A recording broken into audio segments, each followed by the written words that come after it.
দেশে থাকতে না দিলে মোরা থাকবো কেমন করিয়া গো।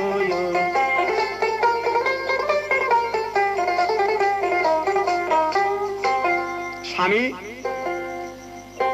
রাজা বলতেছে, রানী তাহলে কি রাজ্যটা দিয়া একরকম ভুল হলো নাকি? বলো স্বামী, ভিক্ষুককে ভিক্ষা দিয়ে সে ভিক্ষা কোনোদিন ফেরত নেওয়া যায় না। আমরা তো দান করে দিছি খালাস নিয়তে, ও কথার চিন্তা করে লাভ নেই। তারা যদি থাকতে না দেয় আমরা জোর করে এখানে থাকতে পারবো না। ঠিক আছে, চলেন আমরা 1 সপ্তাহ পর যেদিকে 2 চোখ যায় সেদিকে আমরা চলে যাব। 1 সপ্তাহ পর লোক দিয়া রাজা হরিচন্দ্রকে ডাকাইল।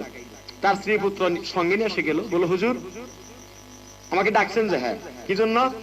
আজ তোমার সপ্তাহ শেষ, আজ তুমি চলে যাও, সেদিকে তোমার 2 চোখ যায়। তবে তোমার পরনের রাজ পোশাক গুলা সমস্ত কিছু খুলে দিয়ে যাও। যাওয়ার সময় মহারাজ থেকে 1 পয়সার জিনিস নিতে পারবে না। সমস্ত রাজ পোশাক খুলে দিল। উজির নাজিরকে বলল, রাজা হরিচন্দ্রকে শুধু লজ্জা নিবারণ করার জন্য সিরে একটা ধুতি দিয়ে দাও। ওর ছেলে ছিল, নাম ছিল রোহিদাস চন্দ্র। বলে রোহিদাস চন্দ্রকে ওর রাজ পোশাক খুলে রেখে সিরে একটা প্যান্ট ওকে দিয়ে দাও। আর রাজা হরিচন্দ্র সে দানের দক্ষিণা দিলা না। বললো হুজুর আমার কাছে তো নেই, তবে আমি জানতে চাই আপনি কি দিলে সন্তুষ্ট হইতেন? বললো আমাকে 500 স্বর্ণ মুদ্রা দিতে হবে। বললো হুজুরকে এখন তো আমার কাছে নাই, কারণ একটি পায়ের জিনিস আমি নিতে পারতাছি না। তবে যদি দক্ষিণা দিলে দান না হয়, দক্ষিণা না দিলে আমি স্বীকার করে গেলাম 2 মাস পর আপনি আমার খোঁজ করবেন, আমি 2 মাস পর আপনাকে দক্ষিণা দিয়ে দিব। সামান্য জিনিসের জন্য আপনি মন মানানি রাখবো না। 2 মাসে পরে দক্ষিণা হুজুর আমি আপনারে দিব দিয়া গো।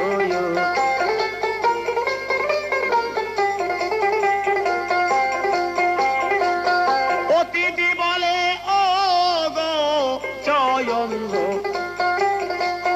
আমি তোমারে জানাই সত্য করে বলো আমি আবার পাবো তোমায় কোথায়?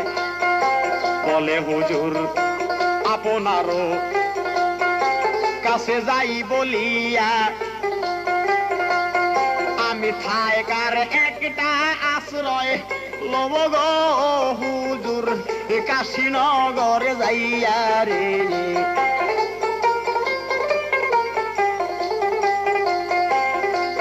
কাশীনগর গেলে পাবেন আমাকে,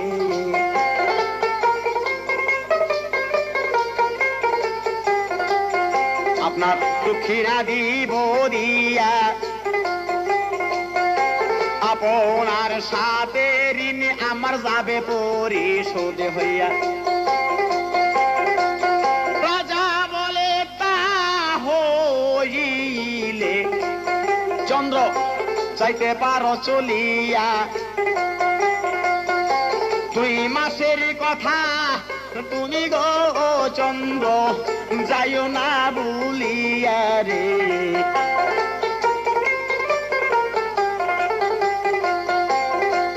ছেলেটারে লইয়া চন্দ্র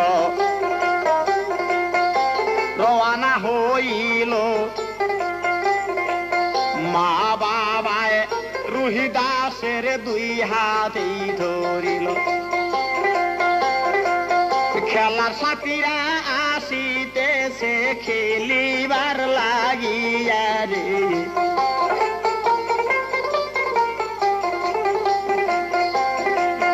রাজপুত্রের পরনে দেখে সিরা প্যান্টি গেছে রইয়া। রাজপুত্রে কান্দি দেশে গো কত দেশেরও লাগিয়া গো।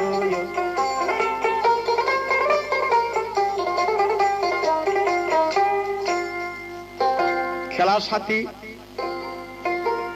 যে সমস্ত ছোট ছোট পোলাপান বলতেছে, রোহিদাস রাজপুত্র তোমাদের ছাড়া আমাদের খেলা জমে না, তাই তুমি আজ কোথায় চলছো? তোমার পরনে কেন ওই সিরা প্যান্ট, তোমার রাজ পোশাক কই?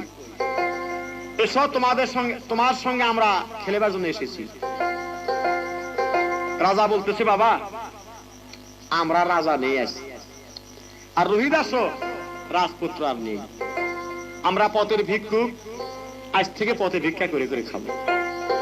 আমার রোহিদাসকে তোমরা ভুলে যাও এবং মাফ করে দাও। রোহিদাস আজীবন তোমাদের মধ্যে আর কোনোদিন আসবে না।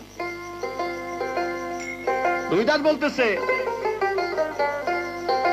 বাবা এবং মা তোমরা আমাকে রেখে যাও, বলে যাও তোমরা কোথায় থাকবে। আমি সারাদিন খেলা শেষ করে সন্ধ্যার সময় ফিরে তোমাদের কাছে আবার আসবো।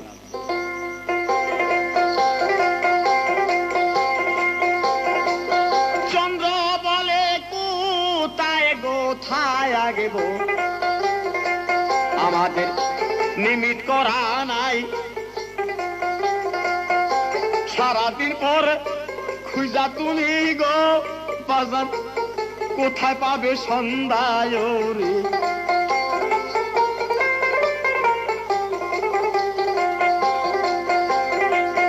তোমাকে আমরা আজি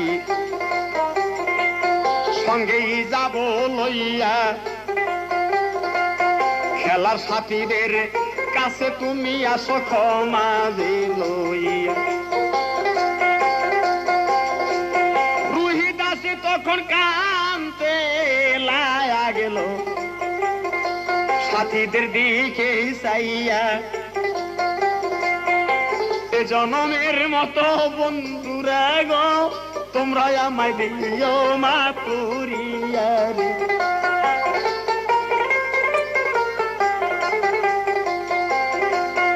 আর কোনদিন আমি রোহিদাস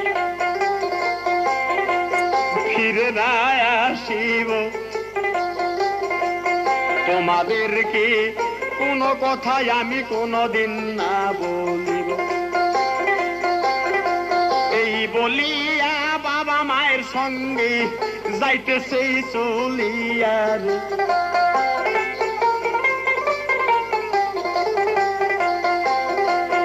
খেলার সাথীরা হাত উড়াইয়া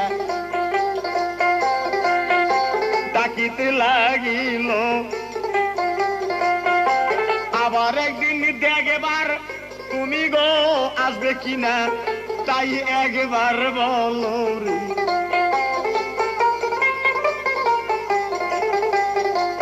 খেলার সাথীরা কানতে লাগলো, রাস্তার দিকে চাইয়া বলে, আজ হইতে একজন সাথী মোদের গেল রে হারাইয়া।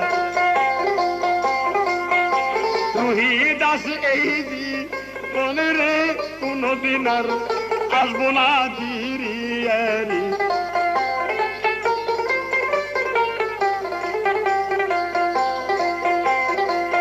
কাশীনগর যাইয়া গো এরা এমন জায়গায় পৌঁছিল, সে দেশেতে এমন একটা প্রচলনী ছিল, অন্যবারে দেয় না গো ভিক্ষা, সবাইকে যাই কইয়া। এক সপ্তাহ পরে ভিক্ষা গো একদিন দেয়, শুক্রবার দেখিয়া রে।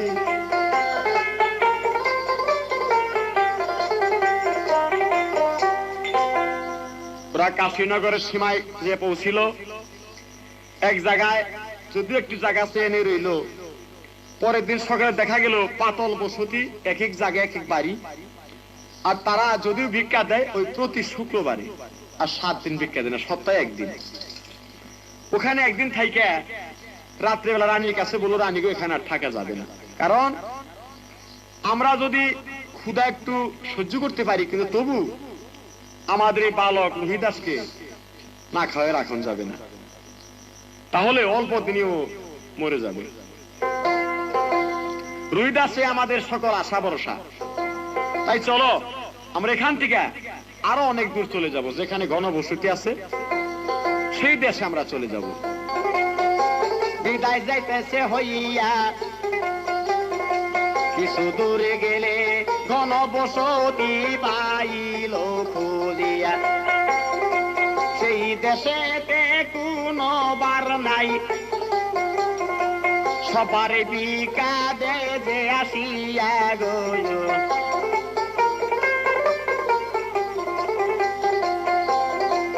সেই দেশেতে একটা হিন্দু বাড়ি আশ্রয় লইল রে চাইয়া